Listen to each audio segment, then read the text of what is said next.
एक आदमी था। उसके पास एक गधा था।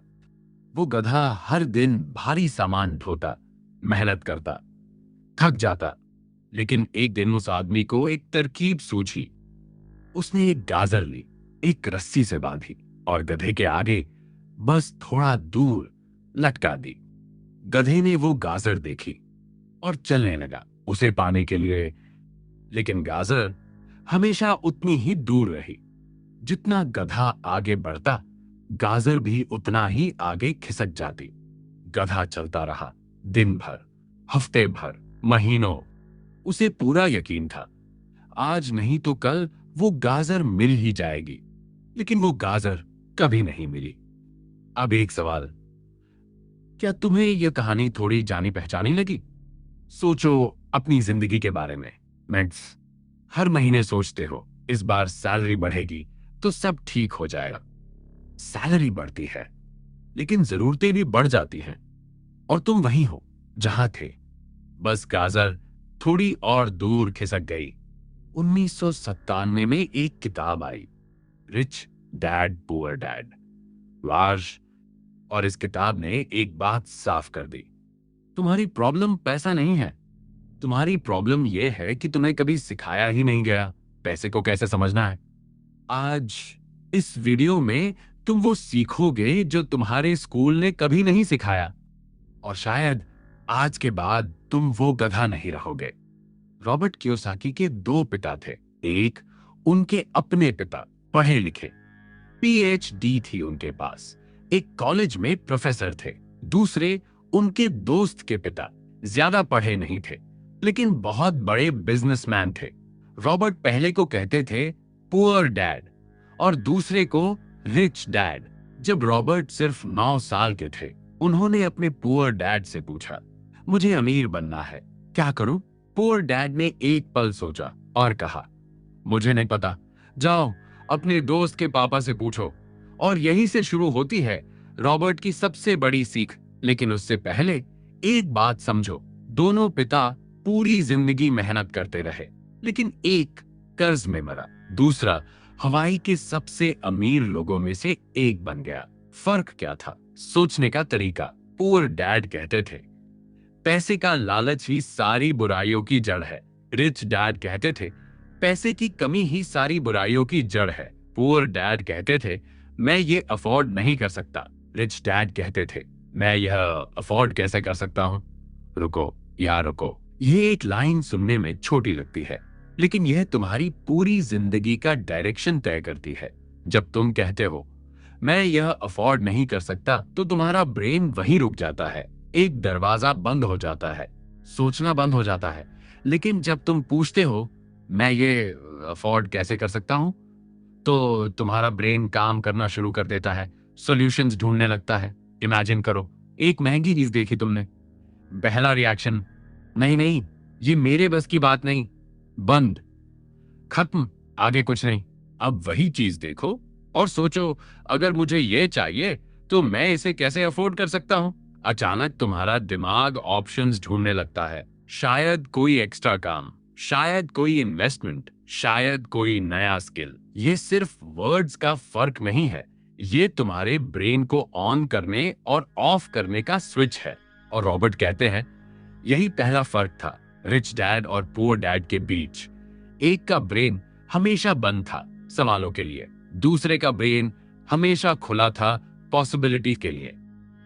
अब एक और बात, रिच डैड ने रॉबर्ट को एक लेसन दिया जो सुनने में अजीब लगता है लेकिन सबसे इंपॉर्टेंट है। रिच पीपल पैसे के लिए काम नहीं करते। रुको, कंफ्यूज मत हो। इसका मतलब यह नहीं कि वो काम नहीं करते। इसका मतलब यह है वो कुछ ऐसा करते हैं कि पैसा उनके लिए काम करने लगे। और इसे समझने के लिए पहले समझना होगा रैट रेस क्या है। इमेजिन करो, एक नौजवान को नौकरी मिलती है, पहली सैलरी आई, एक्साइटमेंट है, नया फोन, नए कपड़े, एक अच्छी सी बाइक, सब ईएमआई पर। अब हर महीने सैलरी आती है और ईएमआई में चली जाती है। अगर एक महीने काम पर नहीं गया तो डर बैठ जाता है, ईएमआई कैसे भरूंगा, बैंक वाले गाड़ी उठा तो नहीं लेंगे? तो वो सुबह उठता है, काम पर जाता है, शाम को लौटता है। फिर सुबह उठता है, काम पर जाता है, शाम को लौटता है। महीना पूरा होता है, सैलरी आती है, ईएमआई जाती है, फिर वही, फिर वही, फिर वही। यही है रात रेस, एक चक्र जो घूमता रहता है और कभी रुकता नहीं। लेकिन यहां एक डीपर बात है जो ज्यादातर लोग नहीं समझते। जैसे जैसे सैलरी बढ़ती है, उसी हिसाब से एक और चीज भी बढ़ती है, फियर और ग्रीड। पहले डर लगता है, अगर पैसा नहीं होगा तो क्या होगा। यह डर और मेहनत करवाता है। फिर जब पैसा आने लगता है तो लालच आता है, अब इतना मिल गया तो थोड़ा और भी मिल जाए तो। और यह लालच फिर से और मेहनत करवाता है। फियर और ग्रीड, ये दोनों मिलकर एक ऐसा साइकिल बनाते हैं जो कभी खत्म नहीं होता। जितना कमाते हो उतना खर्च बढ़ता है, जितना खर्च बढ़ता है उतना और कमाने की जरूरत पड़ती है। इमेजिन करो तुम इस साइकिल में हो, हर साल इनकम बढ़ती है, हर साल एक्सपेंसेस भी बढ़ते हैं। 5 साल बाद, 10 साल बाद तुम वही हो, बस नंबर्स बड़े हो गए। रिच डैड कहते थे इस साइकिल से बाहर निकलने का एक ही रास्ता है, पैसे के लिए काम करना बंद करो और पैसे को अपने लिए काम करने दो। लेकिन कैसे, यही सीखेंगे आगे। अब सबसे इंपॉर्टेंट लेसन जो पूरी किताब का दिल है। रिच डैड ने एक बात बहुत सिंपल शब्दों में कही, अगर तुम्हें अमीर बनना है तो सिर्फ एक चीज समझनी है, एसेट और लायबिलिटी में फर्क, बस इतना। यही पहला नियम है, यही आखिरी नियम है। सुनने में बहुत आसान लगता है ना?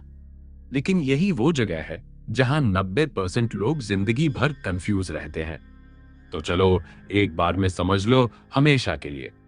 एसेट वो है जो तुम्हारी जेब में पैसे डाले, लायबिलिटी वो है जो तुम्हारी जेब से पैसे निकाले। इतना ही। इमेजिन करो, एक घर है, तुमने किराए पर दिया है, हर महीने रेंट आता है। यह एसेट है क्योंकि यह तुम्हारी जेब में पैसे डाल रहा है। अब इमेजिन करो, एक कार है, तुमने लोन पर ली है, हर महीने ईएमआई जाती है। यह लायबिलिटी है क्योंकि यह तुम्हारी जेब से पैसे निकाल रही है। रिच लोग अपनी जिंदगी भर एसेट्स इकट्ठा करते हैं, पुअर और मिडिल क्लास लोग लायबिलिटीज इकट्ठा करते हैं। और सबसे मजेदार बात, वो सोचते हैं वो एसेट्स इकट्ठा कर रहे हैं क्योंकि एक नई कार, एक नया फोन, एक बड़ा घर, ये सब अच्छी चीजें लगती हैं। लेकिन सवाल ये नहीं है कि चीज अच्छी है या बुरी। सवाल ये है वो तुम्हारी जेब में पैसे डाल रही है या निकाल रही है। इमेजिन करो, तुम जिस मोमेंट शोरूम से नई कार बाहर निकालते हो, उसकी कीमत तुरंत 25% गिर जाती है। क्या यह एसेट लगता है तुम्हें अब भी? भाई, अब एक रियल स्टोरी जो तुम्हें यह कॉन्सेप्ट जिंदगी भर याद रहेगा। सुरेश और रमेश दोनों को एक साथ नौकरी मिली। कुछ समय बाद दोनों के पास 10 लाख रुपए थे। सुरेश ने सोचा मेहनत की है, थोड़ा एंजॉय भी करना चाहिए। उसने 10 लाख की कार खरीदी। रमेश ने सोचा अभी जल्दी क्या है, उसने 10 लाख की एक जमीन खरीदी। शुरुआत में सुरेश बहुत खुश था, गाड़ी में घूम रहा था, दोस्तों को दिखा रहा था। और रमेश, वो आज भी बस में धक्के खा रहा था। लोग सुरेश को देखकर कहते, यार ये तो सेट हो गया। 5 साल बाद रमेश की जमीन की कीमत डबल हो गई, 20 लाख। और सुरेश की कार की कीमत आधे से भी कम, सिर्फ 4-5 लाख। रमेश ने अपनी जमीन 20 लाख में बेच दी और एक ऐसी प्रॉपर्टी ढूंढी जिसका मालिक जल्दी बेचना चाहता था। 25 लाख की प्रॉपर्टी सिर्फ 20 लाख में मिल गई। फिर 5 साल और विक गया। वो प्रॉपर्टी 50 लाख में बेच दी। फिर वही पैटर्न, एक 60 लाख की प्रॉपर्टी 50 लाख में खरीदी और 5 साल वेट किया। अब पूरे 15 साल बीत चुके हैं। रमेश ने अपनी 50 लाख की प्रॉपर्टी 1 करोड़ में बेची। रमेश अब करोड़पति है और सुरेश, जो कार उसने 15 साल पहले 10 लाख में खरीदी थी, आज कोई उसे कौड़ियों के दाम में भी लेने को तैयार नहीं। वो अब भी वही है जहां था। इमेजिन करो, ये दो जिंदगियां साइड बाय साइड। एक जो शुरुआत में चमक रही थी लेकिन अंदर खाली होती गई। दूसरी जो शुरुआत में बोरिंग लगती थी लेकिन अंदर से बढ़ती गई। यही है एसेट और लायबिलिटी का असली फर्क। एक चीज समय के साथ तुम्हें गरीब बनाती है, दूसरी समय के साथ तुम्हें अमीर बनाती है। और सबसे जरूरी बात, दोनों एक जैसे ही दिखते हैं शुरुआत में। फर्क सिर्फ इतना है, एक तुम्हारी जेब से पैसे निकालती रहती है, दूसरी तुम्हारी जेब में पैसे डालती रहती है। आज से जब भी कुछ खरीदो, एक सवाल खुद से पूछो, यह चीज आगे जाकर मेरी जेब में पैसे डालेगी या मेरी जेब से पैसे निकालेगी?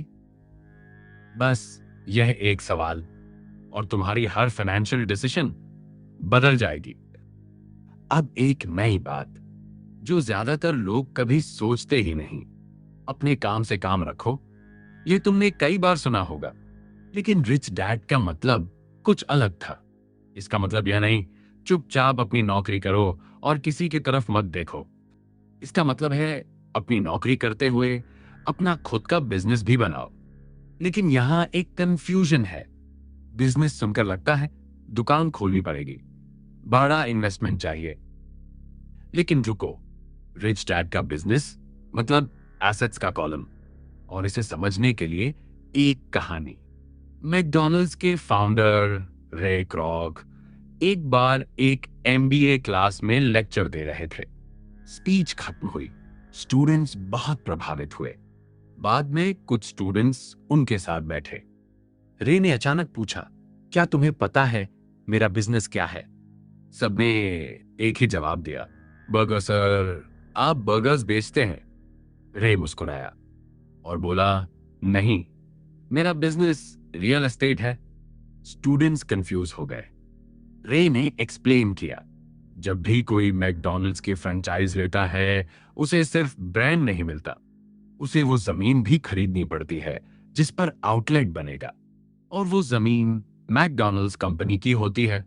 मतलब दुनिया भर में हजारों लोकेशंस, सब मैकडॉनल्ड्स के नाम। बर्गर्स सिर्फ एक जरिया है, असली खेल जमीन का है। इमेजिन करो, तुम भी एक नौकरी करते हो, एक प्रोफेशन है तुम्हारा। डॉक्टर हो, टीचर हो, इंजीनियर हो, कुछ भी, ये तुम्हारा प्रोफेशन है। लेकिन तुम्हारा बिजनेस क्या है? ज्यादातर लोगों का जवाब होता है, मेरा कोई बिजनेस नहीं है। लेकिन रिच डैड कहते, हर इंसान का एक बिजनेस हो सकता है, चाहे वो नौकरी करता हो। बिजनेस मतलब तुम्हारा एसेट कॉलम, जो चीजें तुम्हारी नौकरी से अलग तुम्हारे लिए पैसा ला रही हैं। डॉक्टर है, अच्छा, नौकरी करो, लेकिन साथ में कोई रेंटल प्रॉपर्टी बनाओ, कुछ स्टॉक्स में इन्वेस्ट करो, कोई छोटा ऑनलाइन काम शुरू करो।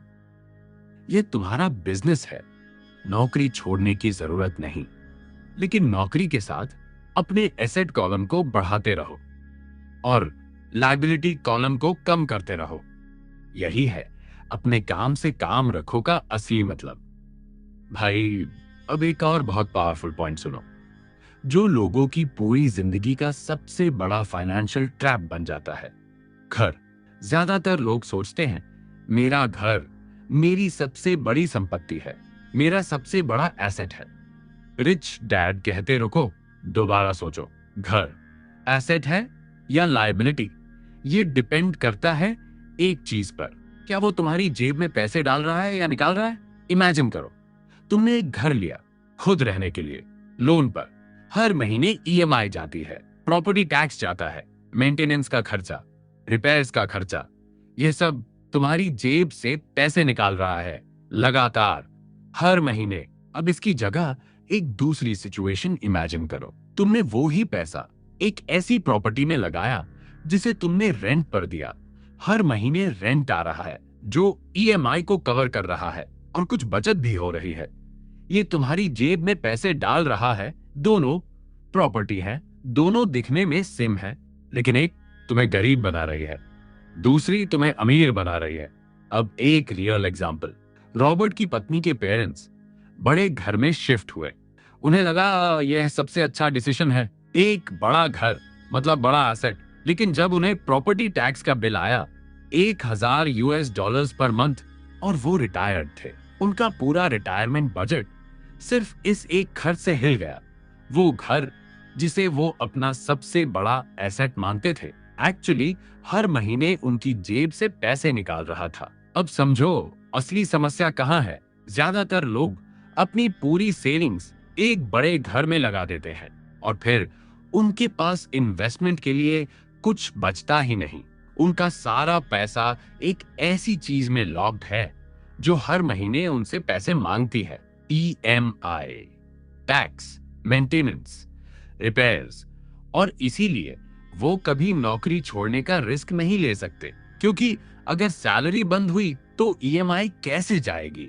इमेजिन करो, अगर वही पैसा पहले किसी एसेट में जाता, कुछ साल वो एसेट बढ़ता, और फिर उस बढ़े हुए पैसे से तुम अपना ड्रीम हाउस बिना किसी लोन के खरीद पाते। ये सिर्फ थियरी नहीं है, ये मैथ है, और मैथ कभी झूठ नहीं बोलता। तो अगली बार जब कोई कहे घर लो सबसे बड़ा एसेट है, रुको और खुद से पूछो, ये मेरी जेब में पैसे डालेगा या निकालेगा। भाई, अब एक जरूरी बात जो इसी पार्ट का हिस्सा बनती है। रॉबर्ट कहते हैं असली एसेट कोई प्रॉपर्टी नहीं है, कोई स्टॉक नहीं है। असली एसेट तुम्हारा दिमाग है, फाइनेंशियल इंटेलिजेंस। इमेजिन करो, दो लोग, दोनों के पास एक जैसा अपॉर्चुनिटी आता है। एक के पास पैसा है लेकिन समझ नहीं, दूसरे के पास समझ है लेकिन पैसा नहीं। कौन आगे निकलेगा? ज्यादातर लोग सोचेंगे जिसके पास पैसा है, लेकिन रॉबर्ट कहते गलत। जिसके पास समझ है वो रास्ता ढूंढ लेगा, पार्टनर बनाएगा, इन्वेस्टर लाएगा, कोई तरीका निकालेगा। लेकिन जिसके पास सिर्फ पैसा है, समझ नहीं, वो उस पैसे को भी गलत जगह लगा देगा और खो देगा। यही फर्क है। इमेजिन करो वो गधा जो गाजर के पीछे भागता रहा। अगर उस गधे के पास एक पल के लिए भी सोचने की समझ आ जाए, वो रुकेगा और सोचेगा, यह गाजर हमेशा मुझसे दूर क्यों रहती है? बस यह एक सवाल, और पूरा खेल बदल जाता है। तुम्हारी सबसे बड़ी ताकत पैसा नहीं है, तुम्हारी सबसे बड़ी ताकत यह समझ है कि पैसा कैसे काम करता है, एसेट क्या है, लायबिलिटी क्या है, कैश फ्लो कैसे चलता है। यह समझ कोई तुमसे छीन नहीं सकता, और यही समझ आगे हर डिसीजन को बदल देगी। एक सच, ज्यादातर लोग पैसा कमाने के सपने तो देखते हैं, लेकिन जब असली मौका सामने आता है वो डर जाते हैं। इमेजिन करो, 1990 के दशक की बात है। एरिज़ोना और फीनिक्स में इकोनॉमी बुरी तरह गिर चुकी थी। हर तरफ फॉर सेल के बोर्ड लगे थे। लोग अपनी प्रॉपर्टीज बेहद सस्ते दामों में बेच रहे थे क्योंकि उन्हें तुरंत पैसा चाहिए था। ज्यादातर लोगों ने इस माहौल को देखा और सोचा, अभी हालात बहुत खराब है, कुछ नहीं करना। लेकिन रॉबर्ट ने उसी माहौल में कुछ अलग देखा। एक दिन एक घर के सामने से गुजरते हुए उन्होंने एक पुराना फॉर सेल बोर्ड देखा। साल भर से वहीं लगा था। घर के मालिक से मिले, पूछा, कितने में दोगे? मालिक ने थकी हुई आवाज में कहा, जो दे दो। रॉबर्ट ने 65,000 रुपए की कीमत वाला वो घर सिर्फ 2,000 रुपए में खरीद लिया। इमेजिन करो, एक तरफ डर, दूसरी तरफ अपॉर्चुनिटी। दोनों एक ही जगह खड़े थे, लेकिन सिर्फ एक इंसान ने आगे बढ़कर हाथ बढ़ाया। रॉबर्ट ने उस घर में एक टेनेंट रखा। हर महीने थोड़ा रेंट आने लगा। एक साल बाद मार्केट फिर से उठा। रॉबर्ट ने वो घर 95,000 रुपए में बेच दिया। सिर्फ 2,000 रुपए बन गए 95,000 रुपए। ये कोई जादू नहीं था, ये सिर्फ इतना था। जब बाकी सब डर रहे थे, रॉबर्ट ने सवाल पूछा, इस स्थिति का फायदा मैं कैसे उठा सकता हूं? अब दूसरी बात, एक जर्नलिस्ट रॉबर्ट से मिलने आई। उसने कहा, मैं भी एक सक्सेसफुल राइटर बनना चाहती हूं, लेकिन मेरी करियर आगे नहीं बढ़ रही। रॉबर्ट ने पूछा, तुमने सेल्स सीखी है? जर्नलिस्ट का चेहरा बदल गया। मैं इंग्लिश लिटरेचर में मास्टर्स हूं, मुझे सेल्स सीखने की क्या जरूरत? लेकिन सच यह था, वो लिखती बहुत अच्छा थी, लेकिन उस राइटिंग को बेचना, प्रेजेंट करना, पब्लिशर्स तक पहुंचाना, ये उसे नहीं आता था। इमेजिन करो, एक इंसान के पास दुनिया का सबसे अच्छा प्रोडक्ट है, लेकिन उसे बेचना नहीं आता। और दूसरी तरफ एक इंसान के पास एवरेज प्रोडक्ट है, लेकिन उसे बेचना बहुत अच्छे से आता है। कौन ज्यादा पैसा कमाएगा? जवाब अनकंफर्टेबल है, लेकिन सच है, टैलेंट सिर्फ शुरुआत है। असली सवाल यह नहीं मुझे क्या आता है, असली सवाल यह है जो मुझे आता है उसे मैं दुनिया तक कैसे पहुंचाऊं। और अब आखिरी बात, याद करो वो गधा जो गाजर के पीछे दिन भर, साल भर भागता रहा। उसे लगता था गाजर बस सामने है, थोड़ा और चलूं मिल ही जाएगी। लेकिन वो कभी नहीं रुका, कभी नहीं सोचा, यह गाजर मुझसे दूर क्यों रहती है। अब अपनी जिंदगी को देखो, हर महीने सैलरी आती है, हर महीने खर्च हो जाती है, और तुम सोचते हो अगली बार सैलरी बढ़ेगी तब सब ठीक हो जाएगा। लेकिन सैलरी बढ़ती है और जरूरतें भी बढ़ जाती हैं। तुम वहीं हो जहां थे, बस गाजर थोड़ी और दूर खिसक गई। लेकिन अब तुम्हारे पास वो समझ है जो उस गधे के पास नहीं थी। तुम जानते हो, एसेट वो है जो जेब में पैसे डाले, लायबिलिटी वो है जो जेब से पैसे निकाले। तुम जानते हो, मैं अफोर्ड नहीं कर सकता कहना दिमाग को बंद कर देता है। मैं अफोर्ड कैसे कर सकता हूं पूछना दिमाग को खोल देता है। तुम जानते हो, घर सिर्फ इसलिए एसेट नहीं बन जाता क्योंकि वो बड़ा है। वो एसेट तब बनता है जब वो तुम्हारी जेब में पैसे डाले। और तुम जानते हो, सबसे बड़ा एसेट कोई प्रॉपर्टी नहीं, तुम्हारा अपना दिमाग है जो सीखता रहे, जो सवाल पूछता रहे, जो डर के बावजूद आगे बढ़े। रॉबर्ट कियोसाकी ने अपनी जिंदगी में यही किया, एक चुनाव किया, गधा बनने से इनकार कर दिया। अब तुम्हारी बारी है। आज रात सोने से पहले एक कागज निकालो, लिखो तुम्हारी जेब से हर महीने पैसे कहां जाते हैं, कितना एसेट में जा रहा है, कितना लायबिलिटी में जा रहा है। बस ये एक एक्सरसाइज, लेकिन यही पहला कदम है उस गाजर से आजादी की तरफ। माइंड फ्यूल बुक्स पर आने के लिए शुक्रिया। अगर आज की इस जर्नी ने तुम्हें अंदर से हिलाया, अगर रिच डैड पुअर डैड की इन सीखों ने तुम्हें एक नई सोच दी, तो एक काम करो, इस वीडियो को लाइक करो। यह सिर्फ एक बटन नहीं है, यह तुम्हारा खुद से एक वादा है कि अब तुम उस गधे की तरह नहीं रहोगे जो हमेशा गाजर के पीछे भागता रहता है। इस चैनल को सब्सक्राइब करो, क्योंकि यहाँ हर हफ्ते एक नई बुक आती है, एक नई सोच आती है, एक नया पर्सपेक्टिव जो तुम्हें अंदर से अपग्रेड करता है। और कमेंट में एक काम करो, लिखो आज तुमने अपनी जिंदगी में पहली बार किस चीज को एसेट या लायबिलिटी की तरह देखा।